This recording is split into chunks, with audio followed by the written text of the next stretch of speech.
All right, it's a pleasure to introduce Dustin Lang, who's visiting the LSST group today and yesterday. He would have been visiting us yesterday all day if it wasn't for American Airlines. He was stranded in Chicago for a night. But he's here now, and we're very happy for that. Dustin is going to give us a talk about astronomical image reduction using the protractor. Is the code that's going to be used on the DECCAM legacy survey. And Dustin is one of these people who's been going between astronomy and computer science for a while now. His bachelor's thesis has been done in physics and computer science actually at the University of British Columbia. And after that, he got his master's there as well. And afterwards, he moved to University of Toronto, where he got a PhD in computer science, creating an astronomical code that all of you very well know. It's astronomy.net. After that, Dustin moved to Princeton, where he worked on, among other things, LSST, but also on blending, on codes for hyperspin prime cam, getting more coffee, and after 3 years at LSST, he was awarded the McWilliams postdoctoral fellowship at Carnegie Mellon University, where he is today. So when he comes back with more coffee, Dustin is going to tell us about what he's been working on for the last couple of years and what the piece of software that's going to be tested very soon on real data. Thanks. Thank you, Mario, for that kind introduction, I hope. I hope you have enough coffee. I have to talk very fast because I have a lot of slides. That's why I need more coffee. I was telling Russell earlier, please stop me if you have questions or if I'm saying things that don't make sense, because I don't like talks where I lose people. So, okay, this is a little technical, so I hope, yeah. I hope we can manage to actually, I hope I can manage to communicate some information about what we're doing in a way that is comprehensible and interesting. Okay, so this is, I know a lot of you do this for a living, but we're working on astronomical image reduction. So we want to take pretty pictures and turn them into lists of objects detected with their properties. So we want to make a bunch of measurements of objects and properties that we care about, such as their positions and brightnesses, galaxy shapes, things like that. And most astronomers only ever work with this, at least in my experience. And it seems to. Pardon me? Except for nanomagis. We had a large argument about this, what unit to use for brightness. Astronomy is so interesting with its units. Okay, so for this sort of problem, I like to take a step back and look at different sort of general approaches. So what we want to produce is a measurement given some pixels, right? So a kind of traditional or algorithmic sort of approach uses estimators, or as David Hogg likes to say, arithmetic operations on the pixels. So some usually reasonably simple function that takes in pixels and produces a measurement, like a weighted centroid to measure, say, the center of a star or something like that. Weight the pixel position by the brightness or flux, and that gives you a centroid. Okay, so contrast that to, say, a model fitting approach where you write down a function g that is a function of both the pixels and some parameter, and you want to optimize that thing. And your measurement is then a point estimate, maximum likelihood or something estimate that becomes your measurement. Now, what we're doing in the tractor is a variation on this, where that's, at least in the machine learning community, called generative model fitting or generative learning. So we're working directly in pixel space. So we're going to come up with a way of taking model parameters and producing a pixel space prediction of what the image would look like. It's very, you can't see anything. And anybody beyond the first row can't see the bottom third of the projector. So there's nothing important down there, don't worry. So essentially we're going to take model parameters, make a pixel by pixel prediction of what the image should look like, and then try to adjust those model parameters so that they best match the image we actually observed. And those model parameters that best match the image we observe are going to be our measurements. Again, this is a point estimate. Okay, so I'm going to take you through what is actually kind of a long example on the traditional approach, but I think it gets to the brunt of it. And this is the algorithm used in SPSS, so it's kind of important. So the question is this simple one: what is the center of this source? And if you squint at it, you can eyeball it. So in SPSS, the algorithm is this: you first smooth it by a Gaussian the size of the PSF, and then find peaks in that map, and then look in a little 3x3 window around the peak. So it's throwing out everything else, looking at that little window around the peak. And then it makes a couple of assumptions about that. It says, we smoothed it by a Gaussian, so that thing is sort of Gaussian shaped. Now, Gaussians have many beautiful properties, including that if you slice them along one axis, get a Gaussian. It makes another assumption, or another approximation, which is the peak of a Gaussian is sort of like a parabola. So this makes sense. So I'm now going into 3D, so the height is the brightness of the pixel. So it then says, along each row, I'm going to fit that as a parabola and find the peak. And now the peak of that thing in 2D lies along that locus. And then do the same thing for the columns, and the peak lies along that locus, and the peak is at the intersection. So that's the algorithm, right? So it actually works, works great. So I guess the essence is sort of that it makes some assumptions and approximations, and then comes up with some, a recipe that kind of implements that, or that would produce something that produces the right answer if those assumptions hold.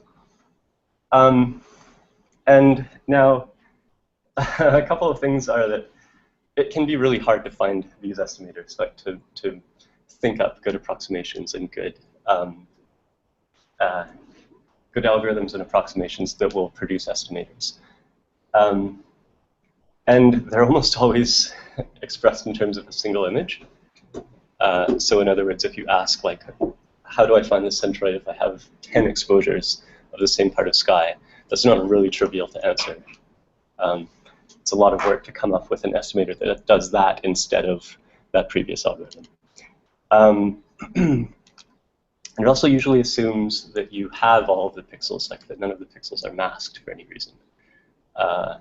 And these sound like silly technical things, but they actually end up being extreme pain. And it tends to produce these pipelines, like you measure something, set that in stone, and then move on. So you tend to get sort of like a pretty fixed pipelines where you measure something once and then it's done. Okay, so now I'll give the same thing in the generative modeling approach. So what's the center of this thing? First thing to do is change the question. What center does a model of this source need to have to best match this image? Okay, so now we're going to make our own set of really strong assumptions and say we're going to assume it's a point source. We have a good model for what a point source would look like, so what the point spread function is. Use heuristics to give some initial parameters for that model, and then we're going to start optimizing in this space. Okay, so I'm going to show a lot of plots like this. So this is the image. This is our rendering of, or like our pixel space prediction of what we would observe. So this model is a point source, so its only parameters are its position and brightness. So in this, I'm working in pixel coordinates here, so its parameters are x, y, and brightness, x, y, and flux. Okay, and the residual map, I showed this to Marty yesterday, and I ran into another one of these astronomers have funny ideas about colors. So So this is image minus model. So blue is hot. So for astronomers, that makes sense. Blue is hot and red is cold. So anyway, okay, so, and I've initialized this with a heuristic that was take that peak position and move it a couple pixels away so it looks really terrible. I can show you. Otherwise, the peak pixel actually gets you too close and it doesn't look good. Okay, so now we're going to start optimizing this thing. And what I'm doing in the tracker right now is the simplest thing I can think of, which is linearized least squares. So even though it's a nonlinear space, we're going to say at each point, take derivatives of the model with respect to each of the parameters. So if you change the x position, that model image is going to move to the right. These pixels get hotter, bluer. The other ones get colder. If you move it up, or if you increase the flux, the whole thing just gets hotter. Okay, and then you can throw that into a least squares and come up with an update in those model parameters that should eliminate those residuals, if it were linear. So you have to do line search so instead of, if it were linear, you can just step where the least squares solver tells you to go. Since it's nonlinear, you can step along that line and test and keep it as long as it keeps improving. Okay, and if you're sort of in the ballpark, then the predictions are pretty good, and you accept most of those steps with pretty large. You actually step where it tells you to go. Okay, so for this one, the first step basically gets you more or less to the right place. The second step kind of tunes it in, and then it's basically converged at that point. And at this point, the residuals just look like noise. And interesting people love to see that sort of thing. Okay, so the essence is we're making really strong assumptions about the calibration of the image. Maybe not so much in this example because I was working directly in pixel space, but if I were working in RDEC and asking, how does my where I think the star lives in the sky, how does that translate to where it lives in the image? That really depends strongly on calibrated correctly. And I mean, also here we assumed we had a widespread function model, so we know if we have a flux of this, a source of this flux, what it's going to look like in each pixel. So that's a really strong assumption. It depends really strongly on calibration.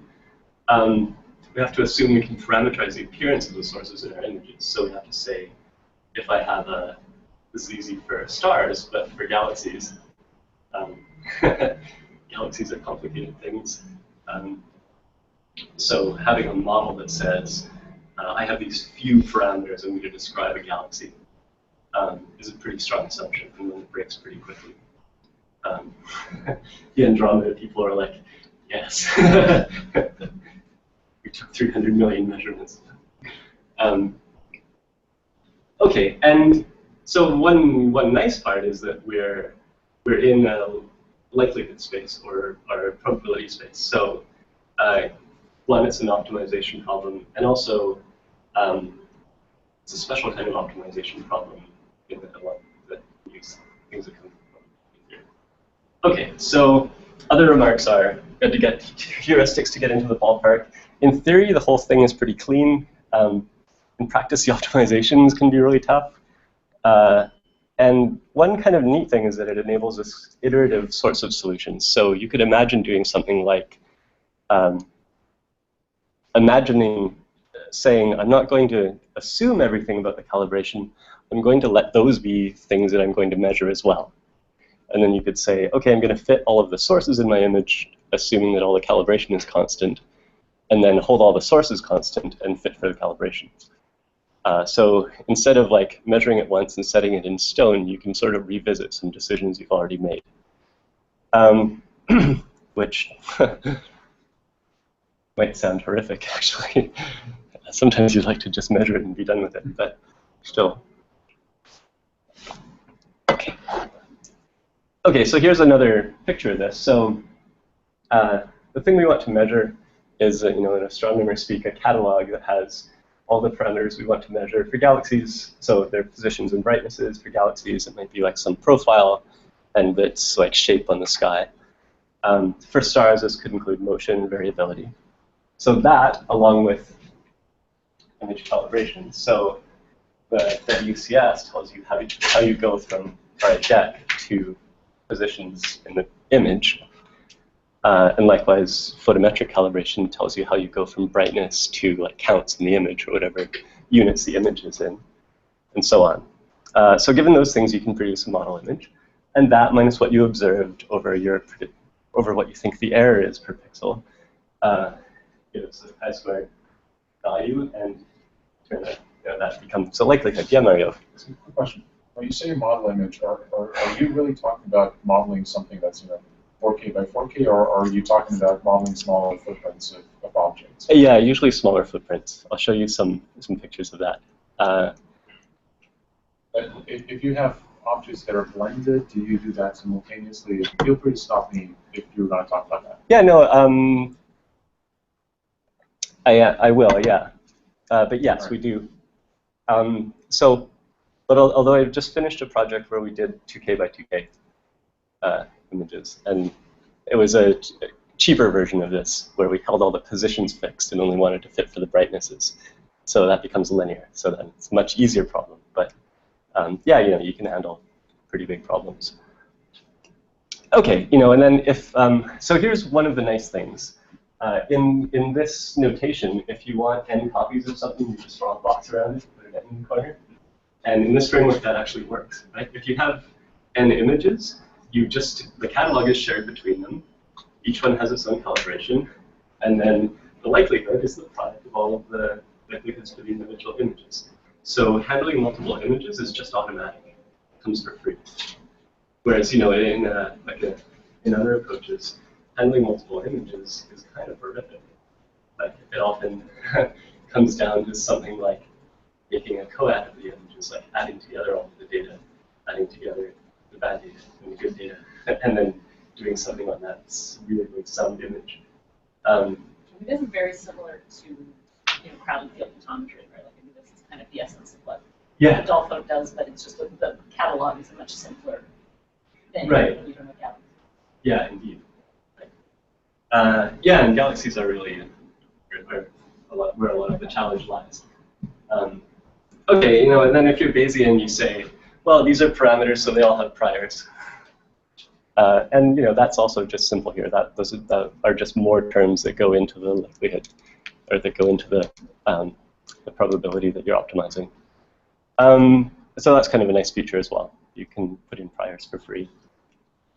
Okay, so I sort of have said all this, but I wanted to sort of remember to say it again. Okay, so I guess one of the big features is handling multiple exposures in multiple bands from different telescopes at the same time is easy. It's for free. Handling masked pixels kind of comes for free as well, as long as you know where they are. Like if somebody has kindly enough masked out all of the cosmic rays for you, then in the optimization you can say these pixels just don't count. They're not included in the cost. They're not included in the chi-square. It sort of avoids deblending. Deblending is this attempt to say, I have these two galaxies that are overlapping. I'm going to just run a magical deblender that separates them out into two little postage stamps where each one contains just the light from one galaxy.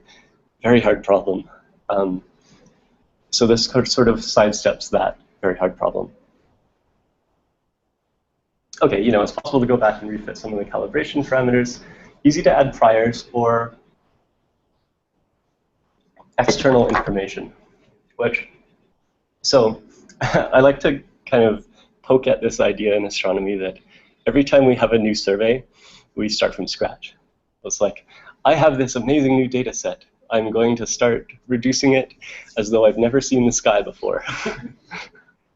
What do we learn about the sky from these data alone? like, I mean, that's silly. We've seen the sky a lot of times. We know a lot about what is out there already. So it seems it would be nice if we could include that as a starting point. So in this sort of framework, it's kind of easy to do that. And I'll show you some examples in a bit. Okay, again, since we're in a probability space, you do sampling. So instead of having point estimates of things, you can have distributions that describe how parameters are allowed to vary.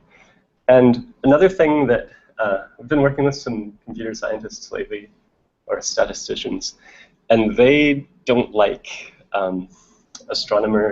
they don't like mags, basically. They want, so the one grad student is just in love with the idea that there's like with the black body law. He's like, we're not going to work in mags, we're going to work in like a star of this radius at this distance. And you can do that. I think it's kind of silly, but stars aren't black bodies, so that doesn't entirely work. But you know, if you had some more, so I'll go back for a sec. Instead of having magnitudes, as long as you can get from the thing in your catalog to a prediction in pixel space, you're fine, right? You can say it's an M dwarf at 2 parsecs. I don't know anything about stars. What else do you need to describe it? Distance, log g, radius, something, mass. Then your photometric calibration becomes a little bit more complicated, probably. Like you might have to integrate things through filter curves or something. But you know, you can do that if you so choose. I think there's some interesting stuff to be done for galaxies there. Like, it would be nice to be able to say, this is a galaxy of a certain type at a certain redshift, and that ties together a lot of things. But I haven't really gone there yet. Okay, so. Oh, great.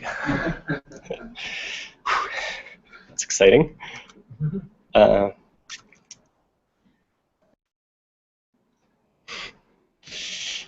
right, I'd like to get out of this.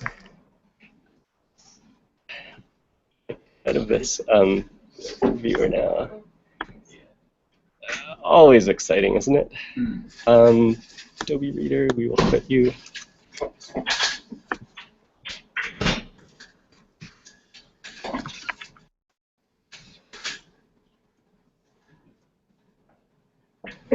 Let's find where I was. Okay, now can I embiggen that? Okay, good. Right, so this is the next page, good. Okay, so you might say, okay, fine, you showed me an example of fitting a point source, a thing with 3 parameters. What about something a little bit more complicated, like a very simple galaxy profile? So this one has 6 parameters, so it's got the same position flux as before.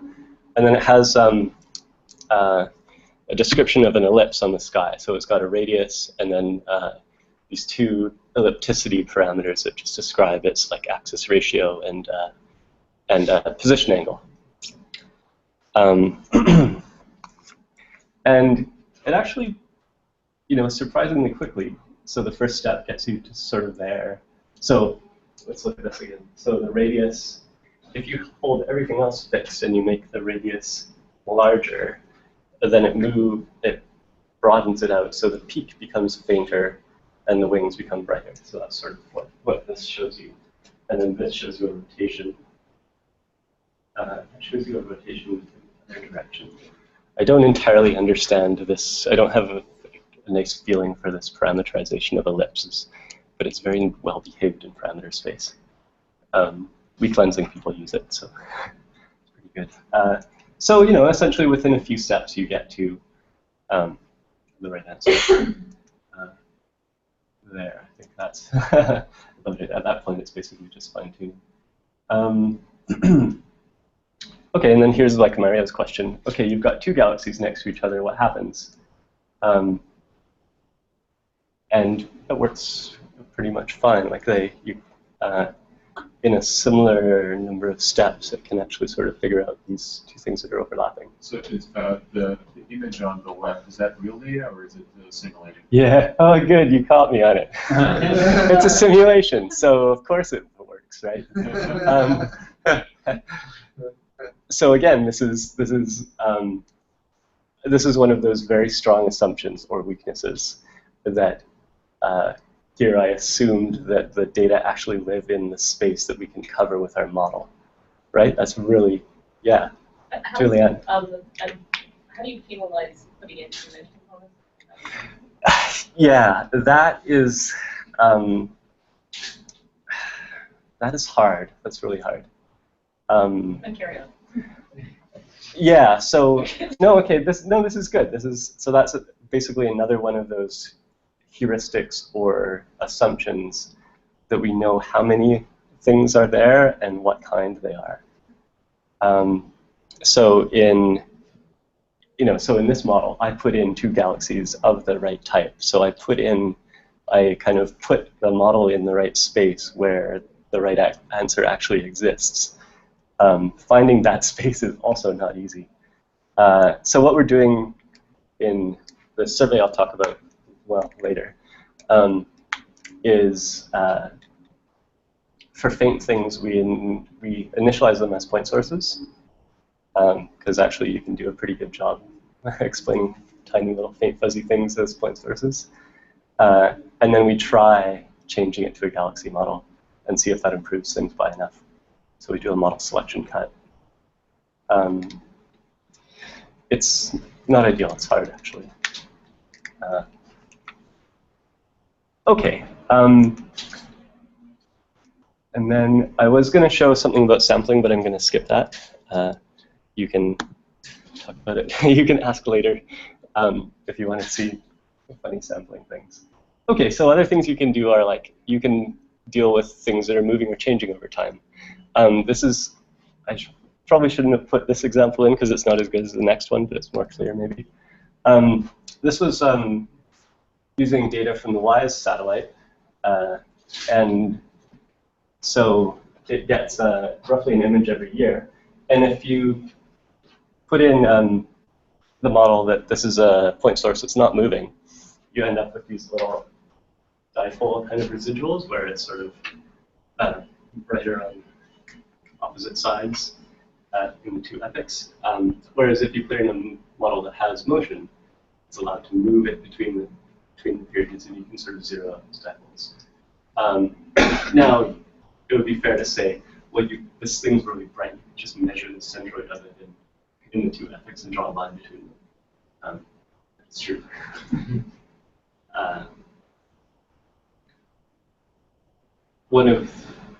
And this is also, you could also do this just by drawing a line between them. One of the nice things is you can sample from that and that gives you a prediction forward in time of, based on these data. These were epochs from 2010, 2011, and we wanted to know where it is today. So we get sort of a prediction and an uncertainty of how well constrained your prediction of this position is. It's kind of nice. Again, you could do that just by measuring the centroids and drawing a line between them. But then, so here's an example that's slightly harder, where we have something that's moving, and we have about 20 epochs, and the thing's pretty faint. So you actually gain something from pooling information between the images. So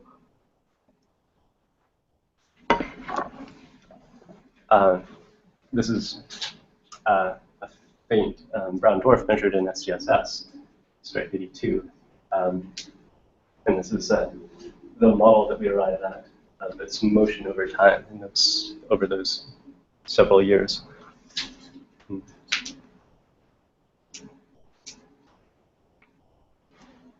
That's all. The wiggles that I see in that solid line, that's due to parallax. Yeah. So is this object detected in single epoch imaging? This one, if you squint, it probably is detectable in single epoch imaging, but barely. There are other examples where it isn't, but they make worse plots because you can't see anything in the pictures. So this was detected on a coed, no? Yeah, that's right. It was detected on a coed, and then its motion measured in the individual images, where it's not. At least the point of the paper was that it didn't have to be detectable in the individual epochs, so you couldn't just detect it and draw a line between it. You actually had to do something that incorporates information from all of the images. Okay. All right, so other examples. This is, somebody asked about this anyway. So this is an example we did at scale recently where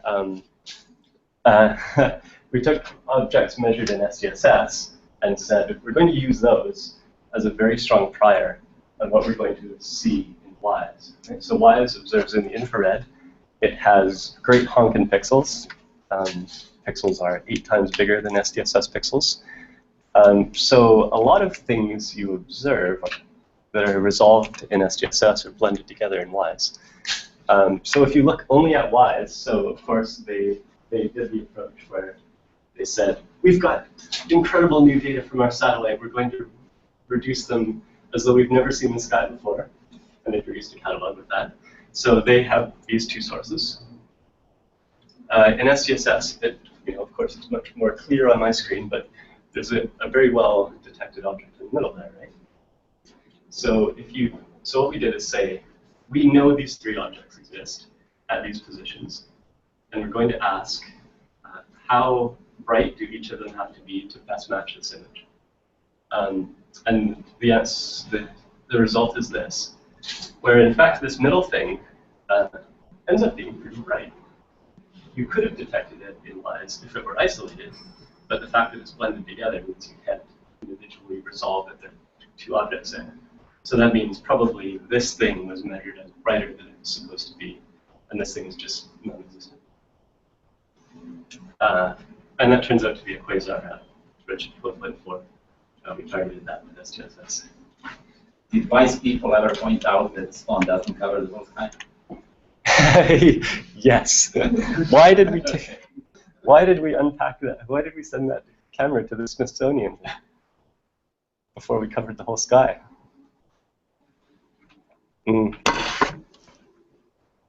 Okay, so I guess so. I've shown you a few examples, sort of poking at different problems, all sort of using the same framework. Which is kind of neat. Okay.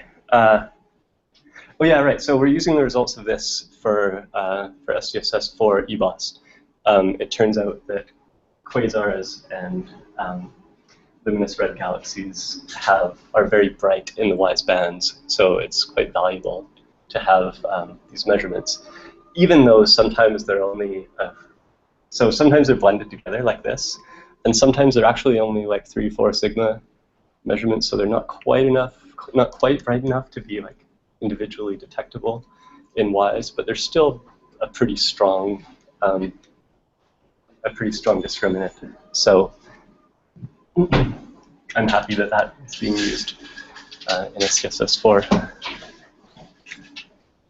Okay, so running a little short on time, but that's okay. I wanted to tell you 2 of the tricks that we use here. It gets pretty technical here, so hold on. Okay, so as Julianne said, one of the central operations here is rendering pixel models and their derivatives, right? So we do a lot of, for galaxies, that means convolving the galaxy's light profile or correlating by the widespread function. And for a lot of these galaxies, if you try to do that naively, it just gets the wrong answer. So if you approach this very naively, you would say, okay, what does it look like above the atmosphere? Render out a pixel space prediction, and then convolve it by my PSF, and that's a prediction of what it should look like when it hits the telescope. But if it's small enough that all of its light essentially goes into 1 pixel, then you just get the wrong answer, because it looks the same no matter where it is within that pixel. All the light goes in the middle, and you get the wrong answer at the bottom. So if you want to be technical, it's not well sampled by the pixels, right? So so doing that convolution just doesn't work if you do it naively. So you could imagine rendering it out at much finer resolution and then doing that convolution. That's just expensive. Okay, so to get around this, we use 2 tricks that both make use of mixtures of Gaussians. So mixture here is just a weighted sum of Gaussians. And now astronomers love these 2, the Sursich profile that just has, it's an exponential with a different index. And they're not particularly physical, so they're basically just like convenient numerical functions that supposedly describe galaxy light profiles, except they're kind of horrible to work with. So we said, instead of working with these horrible things, why don't we approximate them by a sum of Gaussians? And Gaussians are beautiful things. So it's in the bottom third, so you don't need to know. So this is a plot of one of these kinds of profiles. And the gray bar that's invisible to you is our approximation to it. And that approximation is built up these few 6 or so Gaussians. This is the same thing in log space. So it's log brightness with respect to log radius. And here's the profile, and our approximation is lying right on top. So with a handful of Gaussians, yeah, I know it's, sorry. With a handful of Gaussians, you can basically do a good job of approximating this profile. And since there was no really strong reason to use the original profile in the first place, I figured that we can get away with that. And there's the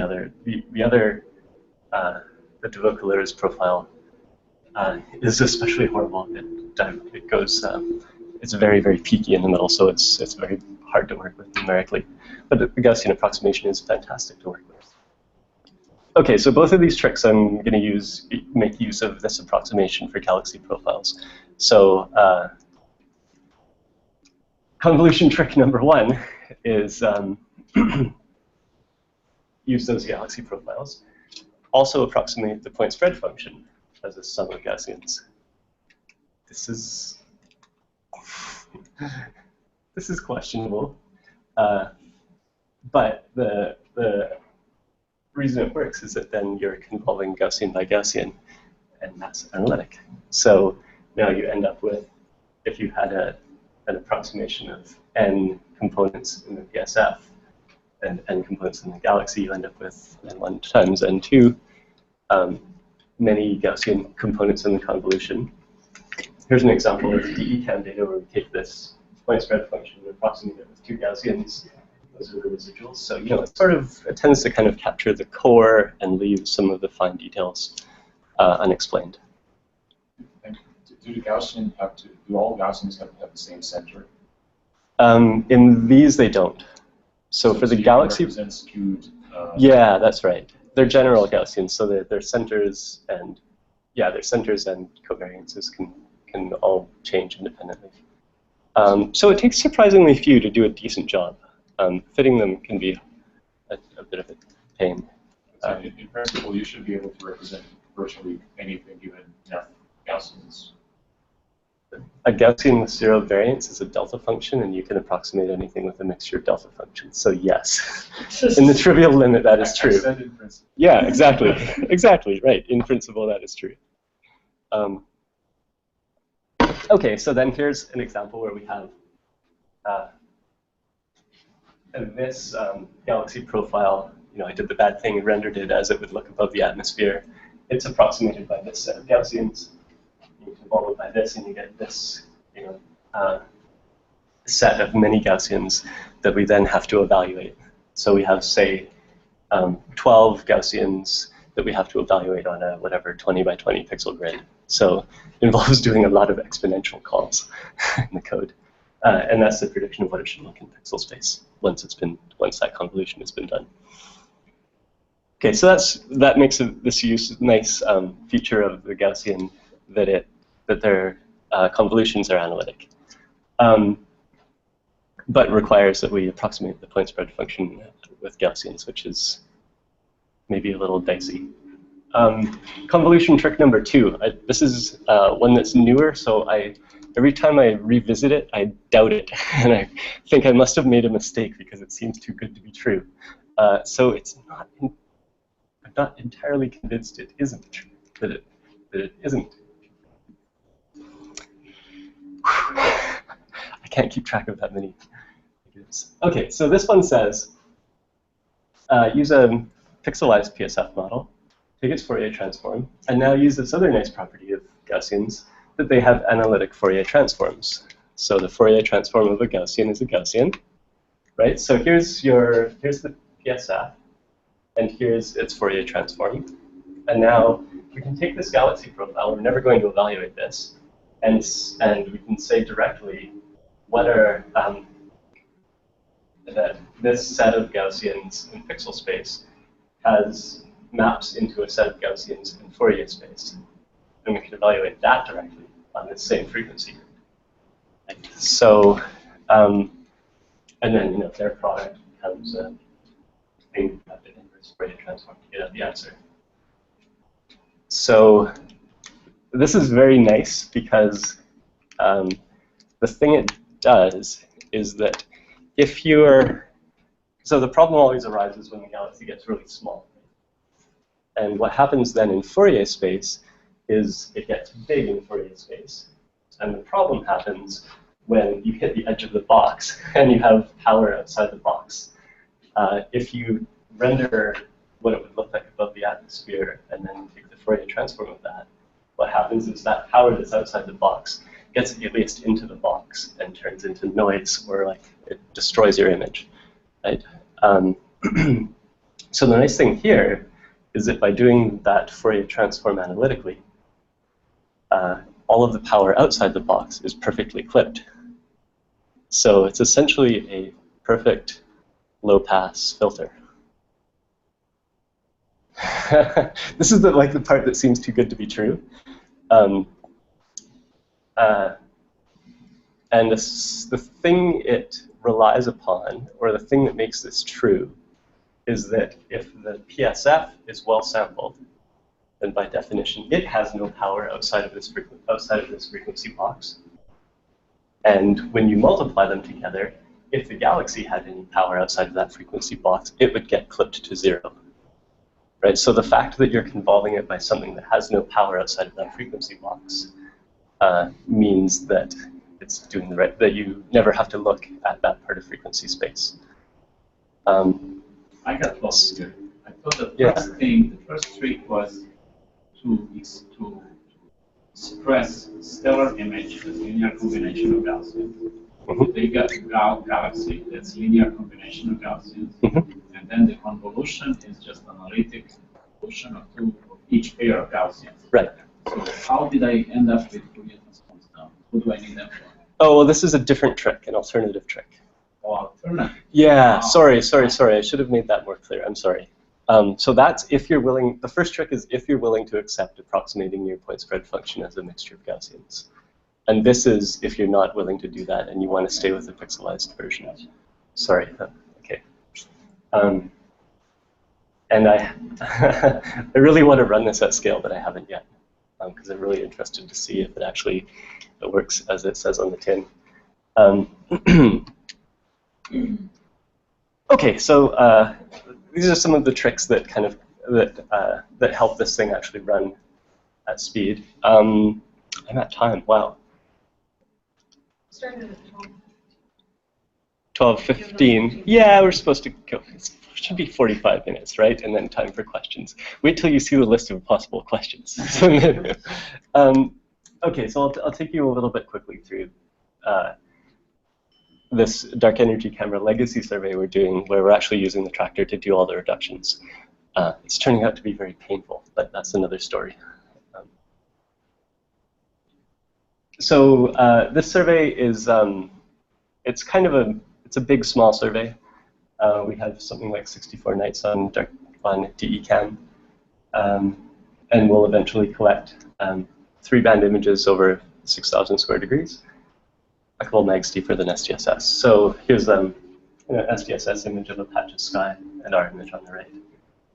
So you see that, especially in it's hard to see in this picture, but the Z-band in particular is considerably deeper, which is nice for higher redshift stuff. Here's kind of the map of area of the survey and depth. Here's dark energy survey. Here's us. Bigger, but considerably less deep. Here's SPSS, and here's LSST, like way over in huge, very, very, very deep land. This, however, exists at the moment, so it's so partly we're a small survey, so that's why we're considerably lower, but we're covering more area to lower depth. And the nice thing is, so here's the footprint that we're covering from dark energy camera in the south. And the nice thing is that it overlaps the SPSS and BOSS footprints. So it means you've got spectra for a lot of objects in this area. And then we're going to add deep imaging. So environments of all of the things that you have spectra for should be kind of interesting. But it's really largely actually being driven by targeting for the DESI survey, of which I had some slides about, but I cut because I already have way too many slides. So decals is red? Yeah, it's the red box. Decals is red, and blue is the SPSS spectroscopy. And then we're hoping to cover the north with northern telescopes, the Mayall and the Bach, probably. Okay, so anyway, this so we collect 3 dithers at each position in these tiles with DE-cam and eventually kind of fill in the sky. And the way I've approached the reductions are, so we nicely enough have the community pipeline that takes DE-cam raw images and does all of the calibration. So it does all of the flat fielding, pupil ghosts, cosmic ray rejection, pixel masking, all of that sort of stuff, leaving fairly clean, calibrated images. I'm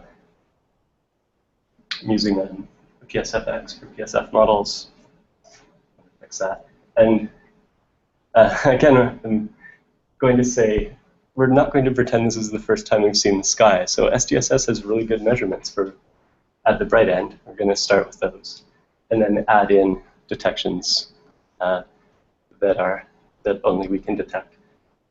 And I split the sky into little chunks, find all of the images that overlap, and then process each of those chunks independently. What do you mean by SED matched detections? Good question. So this is if you have multiple bands of observations. So you have, observations in G, R, and Z filters, say. It's a way of weighting them so that there's a matched filter to the things you expect to find. It's a nice little trick that I don't have time to talk about. But yeah, we should talk about it because I think it's something you should care about. It's just matched filters in brightness space. But that doesn't assume a physical model for the object. Yes. But you know where stars live, you know where galaxies live. Yeah. But you get into the game out of which physical model you like. Each stellar library might say predict a different SED. Yeah, you only need it in color space, so there it's kind of less controversial. There it's tied down by, by many observations from SPSS or whatever, So where astronomical objects actually live in brightness space is actually pretty well known. Another way to think about it is that your selection function just got dependent on color in a really, really complicated way. Yep.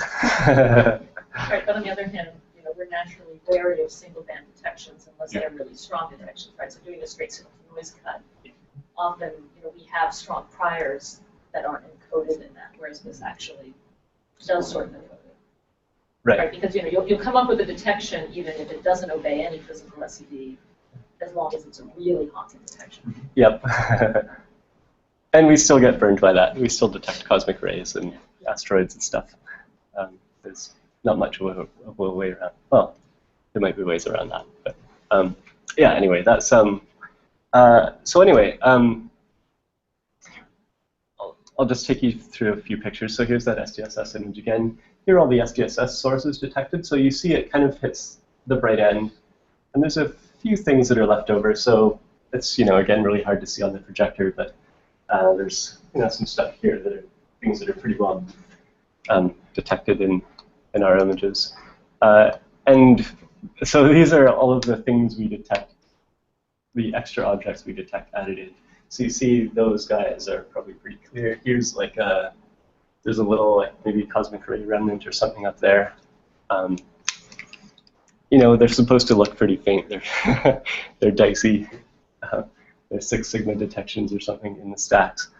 Okay, then we find these sources that are kind of plausibly connected to each other and run the tractor on each of these guys individually.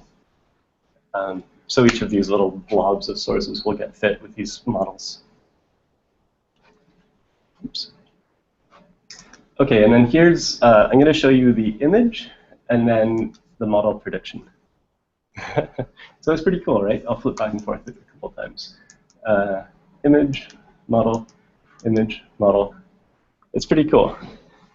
Here I've added the appropriate amount of noise to the model, so it kind of it makes them look more similar. It's kind of fair. So you know, of course, you can remove the noise. And then the thing that's really striking is to look at the residuals, and this tells me where I made mistakes or where things are going horrifically wrong. So a couple things you can see are, for the bright things, our point source model, the PSF model, is not quite right. You know, this couple of Gaussian approximation is basically broken down. It can't explain these bright things, so it leaves a lot of like these glowing things. This this galaxy, you know, it has beautiful spiral structure. We just have a model that doesn't have any spiral structure in it, so it's left. It's actually done something even worse than just fit it as though the spiral structure didn't exist. I'll go back to the model for a second.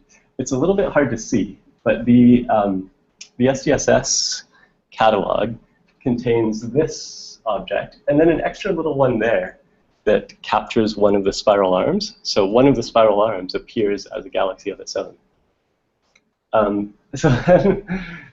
And then there's a little thing, this little bit of fluff up there. Right? So something horrible has happened where this spiral arm is already explained by that other little extra galaxy. So the central galaxy has rotated and is now in the wrong orientation. It's facing like this instead of flat. And then, this is ridiculous, but there are a couple, this is totally non-physical, but there are a couple of little narrow things there that have negative flux that are trying to dice off that little and explain that little bit of fluff there. So, you know, this is terrible things can happen if you ask a model to fit something that it doesn't have the capability to fit, or if you seed it in the wrong part of the space. So can't you put a prior on negative flux? Yeah, that's easy. Yeah, certainly. Although you don't want to do it during fitting, I think, because then it's tricky. I think you want to allow things that are slightly negative and not allow things that are really negative. Because if you have something that's pretty faint, then you know the maximum likelihood might actually be negative, and you kind of don't want to clamp it at 0 because you've sort of thrown away information that if the maximum likelihood is 0, sorry, if the maximum likelihood is negative, that's actually more informative than the maximum likelihood being 0. It tells you that you more strongly believe that it's 0, even though the actual maximum likelihood value is not physical. Like, it's easier to have a 2 sigma variation from 0 than sorry, I'm not explaining that well. If you model your noise sources, then you can do what Tom said. Galaxy cannot have negative flux, right? You put strong prior, must be flux. Yeah, but so yeah, I think the thing to do is to make a cut later. But I have mixed feelings on this, certainly. Yeah.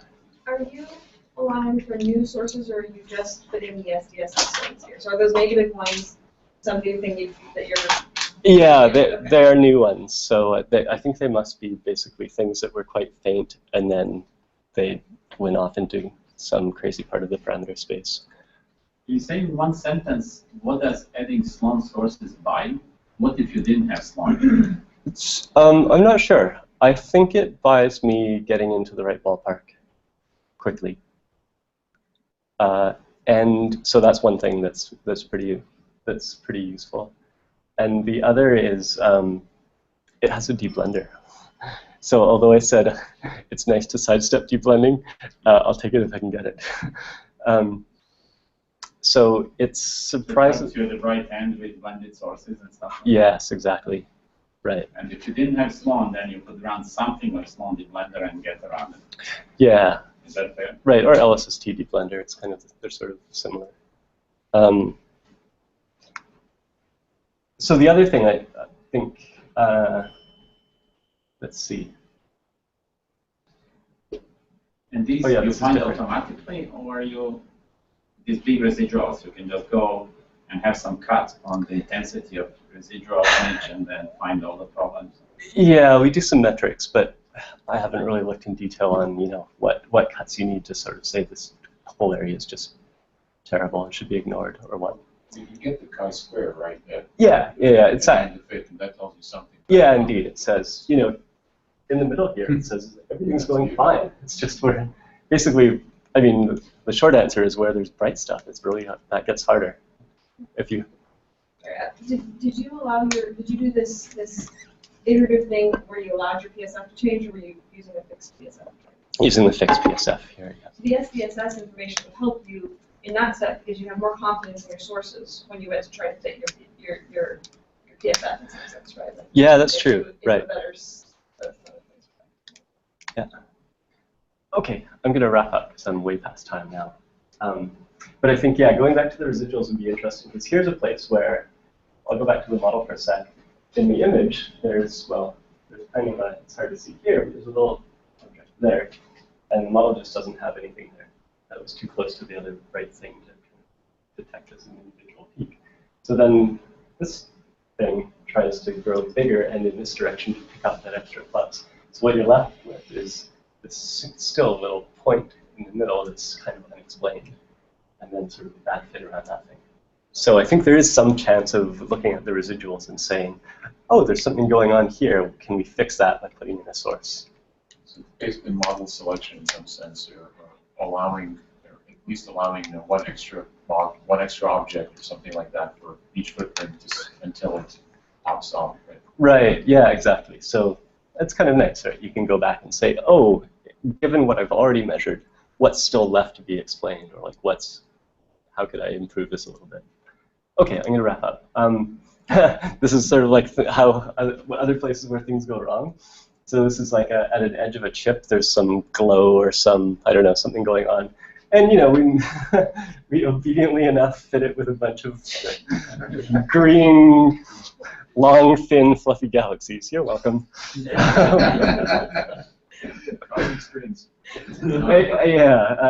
Green pea soup. I don't know. This is hard to see in the projector, but there's a nice galaxy that's been shredded into a nice central one, and then a bunch of little blue galaxies all around it. I think that probably comes from SPSS, but I'm not doing that. Yeah, deblender will do that. Yeah. But still at so this is one of our bricks. It's a 1/4 degree by 1/4 degree, and kind of flipping between the image and model, you can see that yeah, some things go wrong, but for the most part, it's pretty striking how well you can explain the sky of really simple models. And this is 9 exposures, and the measurements are being constrained by basically all the information that's available in all of the images at the same time, which is very nice and difficult to get. Of course, things look worse when you look at the residuals, but it basically tells you the same sorts of things. PSF models are hard at the bright end. Some things are actually galaxies that were measured at stars and vice versa. Yep. If I ran object finder at 5 sigma level in this image, what is the and found number of objects, what fraction of the objects from the previous image would that be? 1% or 10%? I mean, it's going to detect everything that's bright. You know, like every star above a certain brightness is pretty strongly detected. I don't know offhand. It must be. I bet it's between 1% and 10%. So is that bright or fatter? It could be. It could be. Yeah, I have not attempted that These yet. are all bright objects. Yeah, it's also what your PSF model is built from, and sorry, I should let you. But we don't have a pattern in the model. That's right, we don't yet. Although I think it can be added in a very clean way. It's the right shape, right? Because all of these are donuts. Yeah, they're like the brighter things are wider than they're supposed to be. I think donuts because the center is masked because it's saturated. For this one it is, but for these ones I don't think it is, because if they're saturated it should just be gray. Anyway, okay, that's just showing that we get a nicer looking stellar locus than SPSS measurements. And thank you very much. I'm sorry for going way over time.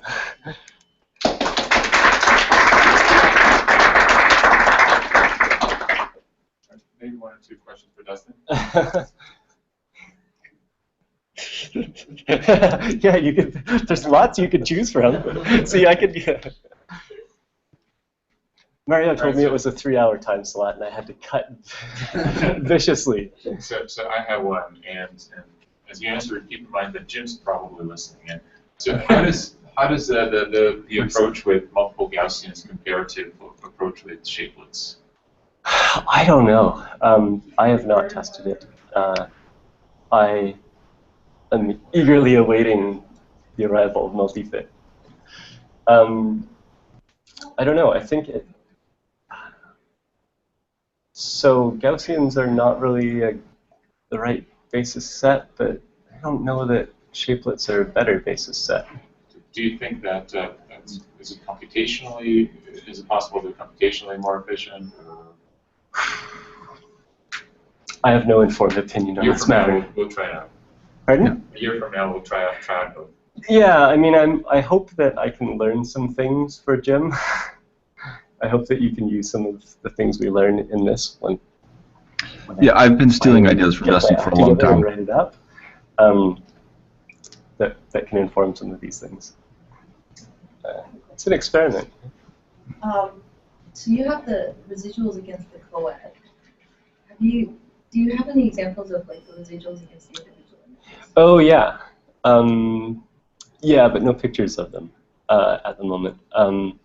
But yeah, you see things like, especially if you get the calibration wrong, that comes out very clearly in that. So for example, if there's like an astrometric shift between them, then in one of them you'll see a dipole in one direction, and then another you'll see a dipole in the other direction, because the model sort of has to compromise for the middle. So does it look similar to what you would get if you just do more standard difference imaging with a template? Yeah, it must do, basically. Better.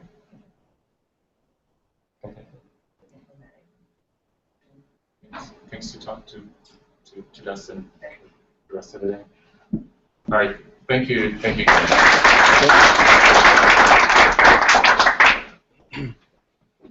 Oh, I hate going over time.